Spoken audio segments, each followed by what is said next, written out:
Bonjour à tous, capsule juridique numéro 231 du 27 novembre 2024. Une capsule un peu différente aujourd'hui parce que j'ai pas eu le temps de me plonger dans l'actualité juridique. J'ai rassemblé des documents mais j'ai pas eu le temps de les analyser. Et par contre, suite à quelques discussions que j'ai eues en parallèle à différents endroits dans des groupes, sur Telegram notamment, où je parlais de lecture en disant, comme je le fais toujours depuis 3 ans ou 4 ans, lisez, lisez, lisez, puisque ça fait longtemps, j'imagine que vous avez éteint la télé, mais profitez-en pour découvrir des connaissances que vous n'aviez pas encore. C'est ce que je fais en permanence depuis toujours, mais plus encore depuis 2020. Et j'ai eu l'idée de vous partager sous forme de vidéo quelques-uns des livres que j'ai déjà lus. Alors, je ne vais pas vous détailler les livres, mais par contre, je vais vous montrer à l'aide d'une application dans laquelle je les répertorie la section de ceux que j'ai déjà lus. J'en ai chroniqué une partie dans mon canal Lire pour comprendre, mais je vais m'arrêter en quelques mots sur certains des ouvrages. Donc je vais vous les montrer visuellement, dans le but peut-être de vous donner envie, j'espère. Et si vous pouvez vous le permettre, lisez aussi sur papier. Je crois réellement, les psychologues me le confirmeront sûrement, que le cerveau est dans un état différent en termes de concentration on va dire, de focalisation sur le sujet quand vous êtes sur papier par rapport à ce qu'on fait sur un écran. On a tendance à être distrait en permanence. Voilà. Et donc, qui va vous les montrer par ordre alphabétique d'auteur. Je vais passer tout doucement dessus et puis je vais donner quelques précisions sur certains des livres. Je ne les ai pas tous adorés. Il y en a d'ailleurs certains que j'ai revendus parce qu'ils ne m'ont pas apporté grand-chose. Mais ceux que j'ai là, c'est ceux que j'ai gardés, donc pour lesquels j'ai appris quelque chose d'une façon ou d'une autre. Alors, tout d'abord, ces deux-là, de Philippe Aymar. Philippe Aymar, il faut savoir que c'est un journaliste qui a été grand reporter, qui a sorti le premier enquête sur un virus, je crois que c'était déjà en 2020. Et évidemment, il s'est fait littéralement exploser par la presse. Mais néanmoins, même si maintenant il y a des informations qui ont évidemment évolué, mais néanmoins, c'est un très bon point de départ. Et j'ai essayé de l'envoyer d'ailleurs pour ma part à quelqu'un dans ma famille. Bon, je crois qu'elle l'a absolument pas lu. Mais c'est un bon point de départ peut-être pour envoyer à quelqu'un qui se réveille à peine à l'instant et commencer peut-être à déjà lui ouvrir les yeux. C'est pas mal du tout, c'est bien fait, c'est sourcé évidemment, sinon ce serait parti à la poubelle en ce qui me concerne. Donc c'est sourcé, c'est bien fait et ça vaut le coup. Et alors après, le même Philippe Aymar a publié celui-là, Les dossiers dangereux, où évidemment il actualise certaines des informations et je serais prête à parier qu'il y en a sans doute un troisième en préparation. Alors celui-ci, L'Empire vous divertit, c'est une traduction d'un livre américain qui est publié chez Investigation, qui est l'association belge que vous connaissez sûrement avec Michel Collomb à sa tête. Et cet ouvrage-là est très intéressant parce qu'en fait, il vous montre les liens entre Hollywood et l'armée américaine, voire parfois la CIA, si je me rappelle bien, mais en tout cas l'armée, sur ce qu'on peut dire et ce qu'on ne peut pas dire dans les films, ce qu'on peut montrer, ce qu'on ne peut pas montrer, et surtout le fait que si l'armée met son veto, eh bien Hollywood ne montre pas. Donc ça vaut vraiment le coup, c'est un livre assez grand, alors malheureusement il est assez cher, mais il est vraiment très intéressant.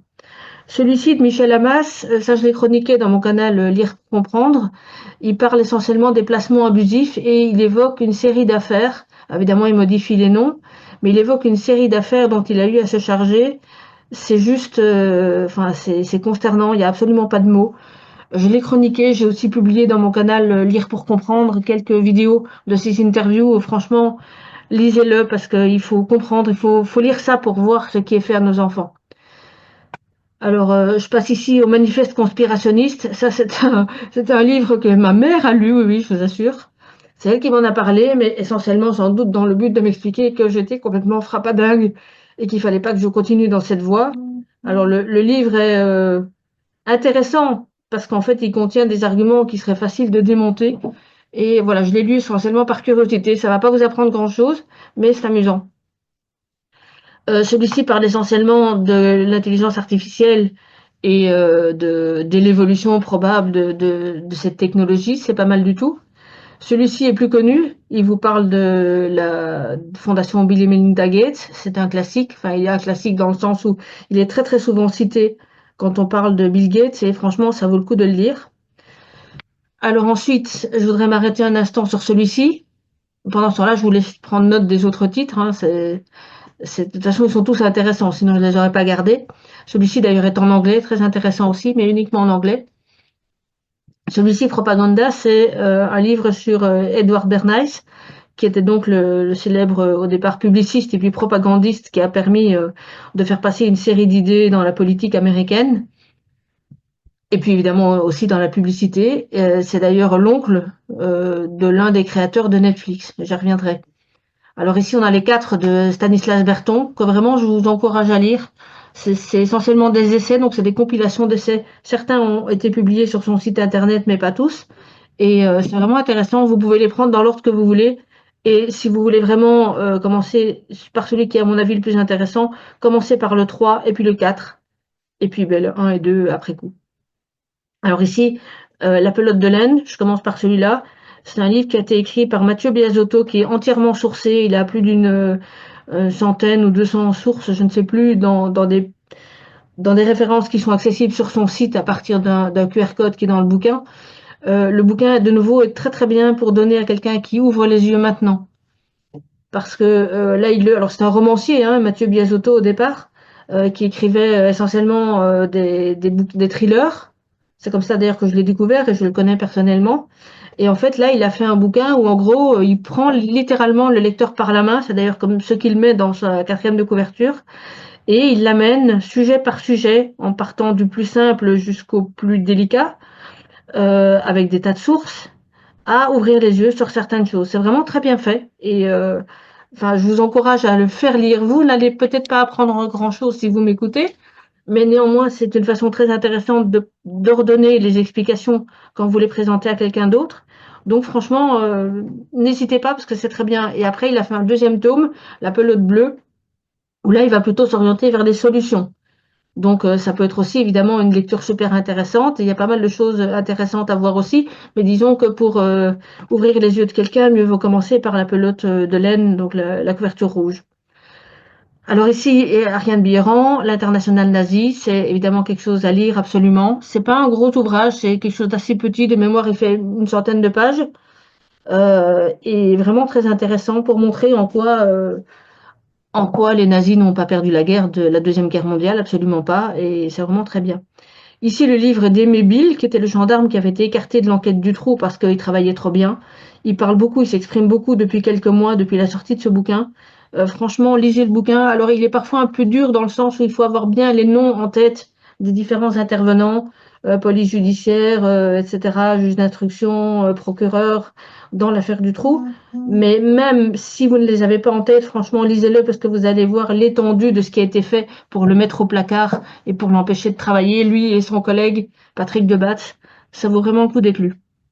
Alors celui-ci est un classique sur la franc-maçonnerie. Celui-là, je dois dire que je n'ai pas été 100% convaincue. C'est intéressant à lire. Je crois que je le relirai avec plus de recul quand on aura un peu avancé dans la compréhension de ce qui s'est passé au niveau de la politique américaine et des, comment dire, de l'emprise des banques, notamment de la Fed, sur la population américaine et sur la législation américaine. Donc voilà, je l'ai gardé, je vais le relire plus tard. C'est intéressant, mais pour l'instant, je n'ai pas été 100% convaincue. Fallait-il tuer Macron? Ça a été écrit sous forme de roman par un certain Nicolas Boucher, qui est un pseudonyme, si je ne me trompe pas. C'est très amusant à lire. Et puis, il y a quelques phrases très, très bien senties. C'est aussi un petit roman, je crois qu'il n'est pas très, très long, il doit faire 150 pages, quelque chose comme ça. C'est vraiment très bien. Martine Bouillon, c'est la procureure ici qui avait témoigné sur un plateau, il me semble que c'était d'ailleurs avec Élise Lucet aussi, où elle parlait des charniers d'enfants. Et après ça, elle avait été mise au placard. Eh bien, ce livre, c'est le livre qu'elle a écrit et que je vous recommande évidemment. Alors, je m'arrête un instant sur Suicide connecté. C'est le livre de Antonio Brun Mastroni, qui est une personne qui est électro-hypersensible, qui s'est beaucoup exprimé depuis quelques mois en faisant notamment des conférences. Et là, il a publié son ouvrage pour expliquer, ben, d'une part, sa vie, ce qu'il fait pour essayer de se mettre un peu à l'abri. Ça peut intéresser toutes les personnes qui sont dans le même cas. Alors, c'est pas mon cas, fort heureusement, mais les explications qu'il donne, il est ingénieur au départ. Donc, les explications qu'il donne sont très claires, même pour quelqu'un qui n'est pas ingénieur, et franchement, c'est très intéressant. Je ne m'arrête pas sur tout, hein, vous prenez les titres vous-même. Alors ici, on a deux livres de Lucien Cerise. gouverné par le chaos, qui avait été publié au départ de manière anonyme et qui a été réédité récemment dans une version qui est très probablement augmentée et complétée. Bon, j'ai l'ancienne version pour ma part. Et ceci, Neuropirate, j'en avais parlé aussi sur mon canal Lire pour comprendre. C'est une compilation du texte de certaines de ces conférences. C'est très très intéressant. Vraiment, je vous le conseille très vivement. Alors, on revient à Netflix, où on parle de l'empire Netflix, donc la façon dont il s'impose dans le paysage audiovisuel et aussi la façon dont il influence un petit peu les esprits. C'est sans doute pas le livre le plus fouillé qui existe sur le sujet, mais il a le mérite d'être assez bref et d'expliquer aussi comment ils ont été propulsés clairement, alors que c'est une entreprise qui au départ n'est pas rentable. Mais manifestement, il y a d'autres objectifs que la seule rentabilité. Alors, ici, Guerre et mondialisation, ça c'est Michel Chossudovsky, qui est un Canadien, qui est toujours très intéressant à écouter. Le livre m'a paru un peu aride, mais c'est très intéressant sur notamment la guerre du Golfe et le 11 septembre précisément. Donc ça vaut le coup d'être lu. Alors ici, toute la série des John Coleman. De mémoire, John Coleman était un ancien membre je crois que c'était du MI6 en Angleterre. Et il écrit toute une série de bouquins. Il me semble qu'il y en a encore un ou deux que je n'ai pas lu, mais dans tout cela, donc à partir d'ici, là et jusqu'ici, franchement, je vous les conseille. Et si vous voulez vous y mettre, commencez par celui-ci, la hiérarchie des conspirateurs, donc le comité des 300, et l'Institut Tavistock, puis le Club de Rome et après les autres. Mais dans tous les cas, vous allez apprendre beaucoup de choses, c'est très très intéressant. Alors SARS Wars, ça c'est un bouquin qui est écrit par le docteur belge Alain Collignon, qui parle donc de son expérience pendant la période Covid, avec beaucoup d'humour en plus, et je vous le conseille réellement. Et c'est le même Alain Collignon donc que celui qui a créé le récent, c'est un ordre universel des praticiens de santé ou quelque chose comme ça, de OOPS, dont on parle fréquemment et dont j'ai publié une ou deux vidéos aussi sur mes canaux. Alors ensuite, je vais m'attarder là-dessus. Alors celui-là, il existe qu'en anglais, je crois pas qu'il ait jamais été traduit. C'est un pavé. William Cooper était un ancien agent, il me semble que c'était de la CIA de mémoire aux États-Unis, et il a dévoilé tout ce qu'il a appris. D'ailleurs, est mort ensuite dans des conditions, semble-t-il, de nouveau pas très claires. Mais ça vaut le coup. La couverture est vraiment horrible, mais l'intérieur est très intéressant. Alors, sur quoi je pourrais m'arrêter? Le livre, évidemment, de Virginie Desarrojo-Recchia, Protéger les mineurs, de l'idéologie totalitaire. Très, très bien. J'en ai parlé d'ailleurs plusieurs fois. Je n'ai pas encore lu son deuxième, mais ça va pas tarder, j'imagine. Voilà, 30 témoins morts, ça parle de l'affaire Dutroux, et donc, comme son nom l'indique, de tous les témoins qui auraient pu apporter des précisions et qui sont mystérieusement décédés. Élise de Graaf, ici, est une juriste belge qui vient d'écrire un bouquin sur les droits humains face à l'administration. Alors, ça ne parle pas uniquement de surveillance algorithmique ou de reconnaissance faciale. Ça, ce n'est qu'un tout petit aspect, mais néanmoins, c'est très intéressant à lire et c'est vraiment à la portée de tout le monde. Il ne faut pas être juriste pour lire, pour comprendre le bouquin. Il est assez mince, ça vaut le coup d'être lu. Ici, aux origines de la théorie du complot, c'est un ouvrage qui a été préfacé, je crois, par Jean-Dominique Michel, de mémoire. Je ne vais pas tout ouvrir, sinon le partage d'écran se fait moins bien. Et c'est très très intéressant, vraiment très intéressant. Qui a créé cette notion de théorie du complot? Bon, ça on le sait, c'était après l'assassinat de JFK, mais comment elle est mise en œuvre en permanence dans les médias pour décrédibiliser tout ce qui sort du discours. Super bouquin, vraiment je vous le conseille. Ici, j'en ai parlé aussi dans mon canal Telegram. C'est une dermato, je crois, une médecin qui est établie en France, qui a écrit un bouquin qui est petit, très très très très bien fait, vraiment très bien rédigé. Je vous le conseille vivement. Et donc expliquer en quoi la médecine est un outil du totalitarisme. Et j'en avais parlé notamment dans une capsule juridique donc de Maître X, je ne sais plus laquelle, mais je crois que c'est celle où peu avant ou peu après avoir parlé aussi d'un long article du Lancet qui justement faisait des liens, enfin faisait pas des liens, mais rappelait que historiquement l'ordre des médecins avait collaboré avec les nazis pendant la Deuxième Guerre mondiale. Donc c'est très intéressant de lire les deux en parallèle. Alors, Christine de Viéjoncourt, bon, ça, il n'y a plus besoin de la présenter. Je vous conseille notamment ce bouquin-là. J'ai encore deux de ses autres bouquins, mais je ne les ai pas encore lus. Édouard Durand, j'en ai parlé il n'y a pas longtemps sur mon canal Lire pour comprendre. C'est donc le magistrat qui a été mis à la tête de la CIVIS, la commission pour étudier les violences sexuelles sur les enfants, et qu'on a écarté parce que de nouveau, il a trop bien travaillé, alors qu'il n'y avait que des louanges sur son travail. Et donc, il a écrit ce petit manifeste qui est pas très long, hein, c'est les, les ouvrages de la collection Tract, ce sont des petits ouvrages format A5, donc c'est des feuilles A4 pliées en deux dans une qualité très basique, hein, c'est vraiment des tracts, on peut pas dire mieux. Donc c'est pas cher et puis ça se lit vite, mais c'est très intéressant. Ici sur le club des Bilderberg, c'est le spécialiste, c'est un journaliste espagnol, si je me trompe pas, qui a enquêté sur les Bilderberg déjà depuis plusieurs années et ses écrits sont très intéressants. Ici, ces deux livres-là sont écrits par Benjamin Ferencz, qui est un juriste qui a travaillé notamment dans la préparation des procès de Nuremberg après la Deuxième Guerre mondiale, quand il était tout jeune à ce moment-là. Alors maintenant qu'on sait ce qu'étaient réellement les procès de Nuremberg, ça perd un petit peu de son, on va dire, de sa représentativité, de sa légitimité, mais néanmoins, les livres sont vraiment très intéressants. Donc ici, c'est les mémoires, ça c'est ce qu'il a fait justement pour ces procès-là.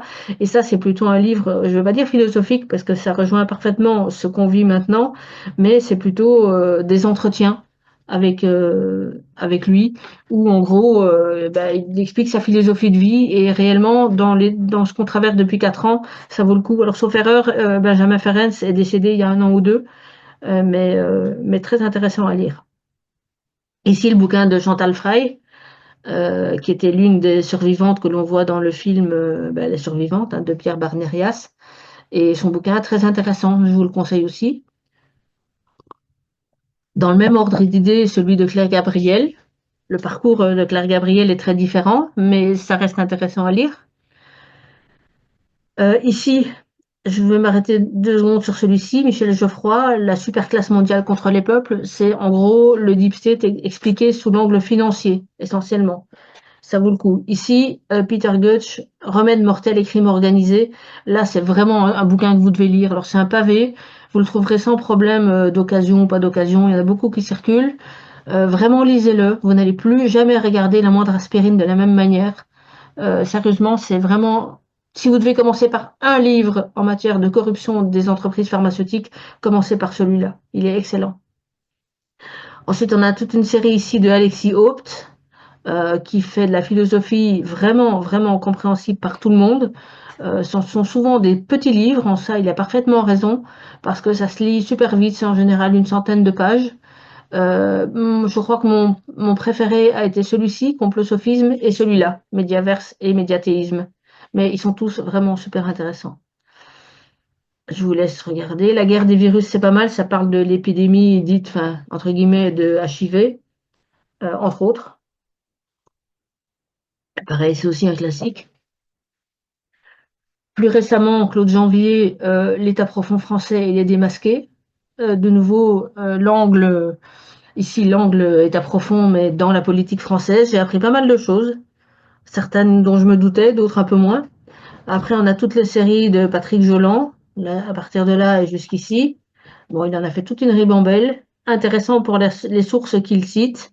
J'en ai encore un ou deux que j'ai pas lus qui sont dans ma pile à lire, mais donc notamment celui-ci, que je vous conseille très vivement, qui est plus récent. Hein. Le titre c'est 31 octobre 2023, mais il est sorti en septembre ou octobre 2024.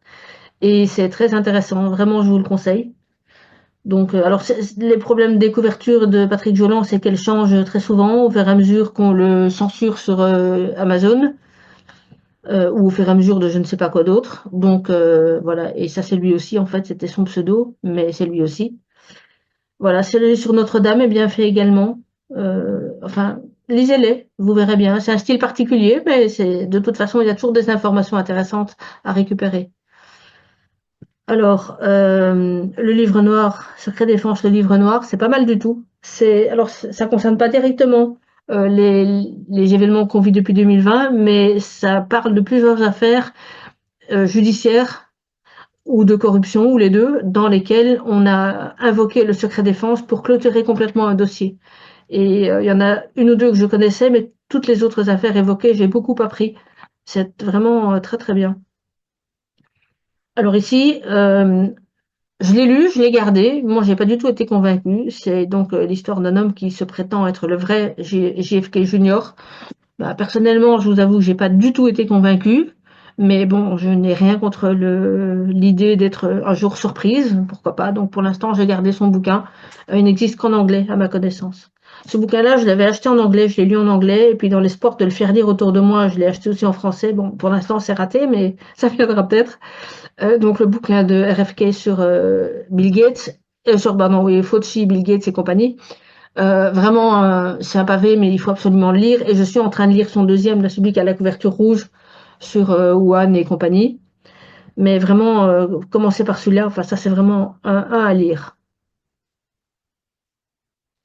Alors celui-ci, je m'arrête un instant dessus aussi, c'est une compilation d'articles, notamment un article de Rainer Fulmich, entre autres, plusieurs articles donc sur la corruption depuis 2020.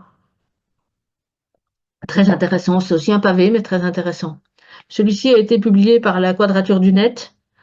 C'est une association que vous connaissez qui notamment lutte beaucoup contre la vidéosurveillance pour l'instant, mais pas que, et de manière générale pour les libertés fondamentales. Je suis pas toujours d'accord avec certaines de leurs publications, notamment quand il s'agit d'abandonner toute velléité pour protéger les droits d'auteur au prétexte des libertés individuelles. Mais bon, ça c'est encore, ça se discute. Mais surtout le combat concernant la vidéoprotection, enfin la vidéosurveillance, etc. Moi je trouve qu'ils sont totalement au top, donc ça vaut vraiment le coup de les lire. Ici, on a les trois de Sylvain Laforest. Celui-ci est le dernier, l'huile de nos serpents, pardon. Je crois qu'il avait commencé par Guerre et mensonges avant de faire la déprogrammation, mais en fait, peu importe, parce qu'ils peuvent se lire vraiment dans l'ordre que vous voulez. Ici, on a les deux d'Alexandre Le Breton. D'abord MK Ultra, alors accrochez-vous bien quand même, hein, c'est surtout ne pas laisser lire ça à des mineurs et même pour des jeunes adultes, je vous le déconseille. Mais c'est à lire si vous voulez comprendre comment marche MK Ultra, c'est super bien sourcé. C'est un pavé aussi. Et après, en deuxième temps, je crois qu'il faut vraiment avoir lu le premier pour comprendre le deuxième. Dans un deuxième temps, celui-là, franc-maçonnerie et schizophrénique, est beaucoup moins épais, bien que très dense aussi, mais beaucoup moins épais en nombre de pages. Alors ces deux-ci, Nouvel ordre mondial démasqué et Covid-19, sont très intéressants à lire. Peut-être aussi, par exemple, pour des gens qui ouvrent les yeux, qui ont déjà lu le bouquin de Biasotto, La pelote de laine, et les deux de Philippe Aymar que j'ai cités au début. Ben, peut-être qu'ils peuvent alors, si jamais ils aiment la lecture, parce que c'est aussi des pavés, se diriger vers ces deux-là, qui sont pas mal aussi. Ici, on revient sur l'affaire Dutroux et autres affaires connexes en Belgique, avec le témoignage de Régine Alouf qui est vraiment à lire, vraiment à lire. On peut pas, impossible à résumer, il faut le lire. Et ici, encore pour la Belgique, Anneke Lucas. Alors, ce livre-là vient pardon, d'être traduit en français. Moi, je l'avais acheté il y a un peu plus d'un an, donc je l'ai en version anglaise. Mais donc, si vous préférez lire en français, il existe aussi. Et c'est vraiment à lire. Je dirais que les deux sont à lire peut-être pas conjointement, mais l'un après l'autre, pour avoir une bonne idée du fonctionnement de ces réseaux belges. Toujours sur l'affaire Dutroux, le livre de Xavier Magnier, qui était l'avocat de Dutroux pendant le procès à Arlon. Ici, le clan des seigneurs, c'est fait sous la forme d'un roman, mais en fait, ça décrit ouvertement, et l'auteur ne s'en cache pas, le fonctionnement de certaines administrations, de certaines hautes administrations en France. Ici, le bouquin d'Asma Mala sur l'intelligence artificielle et son impact dans la politique et la géopolitique. Je ne suis pas toujours d'accord avec elle, mais c'est très bien écrit, ça vaut le coup d'être lu. Ici, Romain Molina, que vous avez sûrement vu en vidéo depuis au moins quelques mois, parce qu'on l'a beaucoup entendu pendant les JO. C'est un journaliste sportif qui est passionnant à écouter. Et ce livre-là, moi, je l'ai dévoré. Il n'est pas très épais. Je l'ai dévoré. Il est vraiment très bien.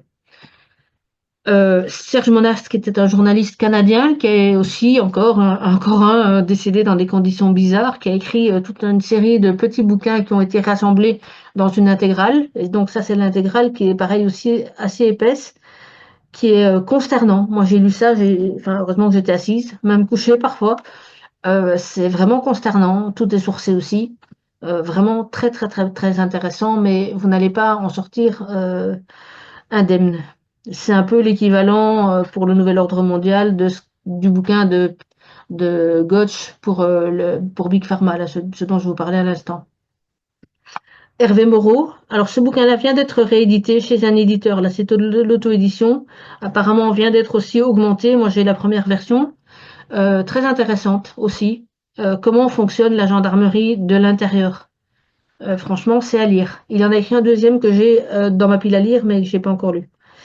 Ici, une série une compilation d'articles de différents scientifiques qui est paru, si je me rappelle bien, en 2021 et 2022.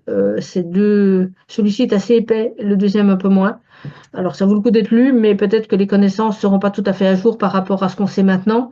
Mais Laurent Muccelli a rassemblé une palette d'auteurs super intéressants. Alors ici, de nouveau, je m'arrête pas sur tous parce que c'est pas possible, j'en aurai pour 3 heures.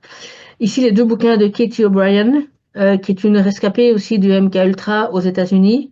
Commencer par son premier, c'est-à-dire le témoignage de ce qu'elle a vécu, l'Amérique en pleine transformation. Et après, le deuxième, c'est le parcours pour devenir lanceur d'alerte, pour s'exprimer, pour se protéger surtout, etc. Mais le plus important à lire est celui-là, où il y a beaucoup de témoignages qui recoupent ce qu'on va trouver dans le bouquin de Alexandre Le Breton. Alors, ensuite, je vais m'arrêter un instant sur celui-ci de Patrick Pazin, le FBI complice du 11 septembre. Patrick Pazin est cet éditeur qui a aussi récemment lancé une action contre Jens Stoltenberg, ex-directeur de l'OTAN, du fait des mensonges qui ont conduit à la guerre contre l'Ukraine. Eh bien, ici, dans ce livre-là, il s'interrogeait, enfin, il fait une enquête sur le 11 septembre qui était très bien faite aussi. Et je vais lire ses autres bouquins parce qu'il en a écrit plusieurs qui sont, à mon avis, super bien aussi. Bon, les 3 bouquins de Perron, plus la peine de les présenter. Euh, Celui-ci est très intéressant. Ignacio Ramonet est un ancien journaliste, enfin, il est toujours journaliste. Je crois que c'est lui qui a dirigé pendant tout un temps le Monde diplomatique, si je me rappelle bien, comme rédacteur en chef. Ça, c'est sous réserve parce que c'est de mémoire. Et en fait, il parle justement de vidéosurveillance et des dérives actuelles et possibles. Très intéressant aussi. Là, on revient sur Rothschild, Bilderberg et compagnie. J'ai été enfin, j'ai moins appris dans celui-là, mais il faut dire qu'à force de lire, je finis par en savoir pas mal. Mais pareil, il était très agréable à lire. Celui-ci, Elsa Brioché, très très bien fait. J'en ai parlé il n'y a pas très longtemps dans mon canal Lire pour comprendre. Vraiment super bien fait. Alors évidemment, Claire Sévrac, j'ai ses autres dans ma pile à lire, mais pour l'instant, je n'ai lu que celui-là qui est un incontournable. Elle faisait en 2014 et 2015 le travail que certains font maintenant. Elle aurait été sûrement ravie de voir comment ça évolue maintenant, mais en attendant, c'est un travail super précis, super sourcé et à lire absolument. Ici, Julian Assange parle, c'est essentiellement une compilation de certains de ses entretiens. Alors des morceaux, c'est souvent des citations assez courtes, mais replacées dans leur contexte. C'est vite lu, mais c'est intéressant. Ici, les mémoires de Snowden, donc ça parle de soi-même. Ces deux-ci de Fritz Springmeier sont très intéressants aussi sur le fonctionnement du Deep State, etc. C'est aussi des pavés, mais moi j'ai beaucoup appris et c'était très intéressant. Euh, Celui-ci, très difficile à trouver en papier. Euh, alors, il y a pas mal de répétitions dedans, mais néanmoins, il reste intéressant. Pourquoi? Parce que ça nous explique ce qu'on n'apprend jamais dans les facs de droit, c'est-à-dire qui a écrit les statuts de la première communauté économique européenne, un certain Walter Hallstein, qui était un juriste nazi à l'origine. Hein, on ne change pas une équipe qui gagne. Et justement, pas mal d'influences nazies dans la création et dans le fonctionnement de l'Union européenne. Donc, on devrait donner ça aux étudiants de droit parce que quand on nous vante les vertus de l'Union européenne, il y a pas mal de choses qu'on ne nous dit pas. Celui-ci, Au péril de l'humain, est un essai sur le transhumanisme et qui doit vraiment être lu également. Très, très intéressant. Ici, il s'agit d'une enquête sur tous les réseaux et les milieux pédocriminels français par Jacques Thomet, qui est un journaliste. Il me semble qu'il a été journaliste, voire même à la tête de l'AFP pendant un certain moment. Là, de nouveau, je vous dis ça de mémoire, donc pardonnez-moi si je me trompe. Mais en tout cas, le bouquin est très très bien fait. ici les enfin, deux des bouquins d'Éric Verhaeghe. J'ai surtout bien aimé celui-ci, qui est un tout petit, qui est plus une réflexion sur la façon dont on va vivre après. Euh, et c'est pas mal du tout, je vous le conseille. Celui-ci est très amusant, en plus d'être, à mon avis, très percutant, écrit par Nicolas Vidal. Lettres aux autruches et aux tubes digestifs. C'est très très intéressant à lire. C'est le genre de petit bouquin, si j'avais les moyens pour l'instant, j'en achèterais une cinquantaine et je le distribuerais un peu partout. Vraiment à lire. Alors, bon, pareil encore, oui, il faut savoir par exemple que Wells, le romancier, a aussi écrit son Nouvel Ordre Mondial, et pas du tout pour le critiquer. Au contraire, c'était plutôt une apologie. Donc ça m'avait intéressé de lire ce qu'il en disait. Et enfin, bah, c'est tout. Enfin, dans ce sur quoi je voulais m'arrêter, mais vous voyez les titres. Voilà. Donc écoutez, si ça vous plaît, ce genre de choses, si surtout les conseils de lecture vous intéressent, la prochaine fois que j'ai lu un bouquin intéressant, au lieu d'en faire simplement une chronique sur mon canal Lire pour comprendre, je vous ferai aussi une petite vidéo. À vous de me dire si ça vous plaît. Mais en tout cas, faites tourner ça, parce qu'il est vraiment temps que les gens lisent, réellement. Peu importe, hein, ces livres-là ou d'autres, moi je vous donne des idées, mais il y en a plein d'autres. D'ailleurs, vous verrez quand je ferai si je fais un jour la même chose avec ce que j'ai encore dans ma pile à lire, il y en a des centaines qui peuvent vous apprendre plein de choses, qui peuvent surtout vous donner des arguments, soit pour discuter avec d'autres qui ont compris, parce qu'on s'enrichit mutuellement, soit même parfois pour essayer d'ouvrir les yeux de certains. Alors, bon, je vous cache pas qu'avec mon entourage proche, j'ai du mal comme vous. Mais les arguments sont dans ma tête, ils sont bien rangés, donc quand ce sera le moment de les sortir, ben, je pourrai les renvoyer vers des ouvrages qui ne pourront plus critiquer parce que ça vient pas de moi. Voilà. Alors je vous souhaite une très bonne journée, tenez bon, à bientôt, au revoir.